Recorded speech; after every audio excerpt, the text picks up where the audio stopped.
ഒമാനിൽ റോഡ് അപകടങ്ങൾ സംഭവിച്ച സ്ഥലങ്ങളിൽ നിന്നുള്ള ഫോട്ടോയും വീഡിയോയും സോഷ്യൽ മീഡിയയിൽ പങ്കുവച്ചാൽ ശിക്ഷാ നടപടിയുണ്ടാകുമെന്ന് റോയൽ ഒമാൻ പോലീസ്.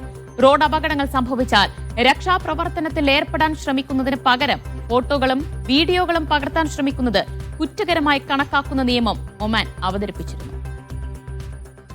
അടുത്തിടെ അൽ-ഉസ്ത ഗവർണിൽ നടന്ന ബസ് അപകടത്തിൽ മരിച്ചവരുടെ ദൃശ്യങ്ങൾ സോഷ്യൽ മീഡിയയിൽ പങ്കുവച്ച ഏഷ്യൻ പ്രവാസിയെ അറസ്റ്റ് ചെയ്തിരുന്നു.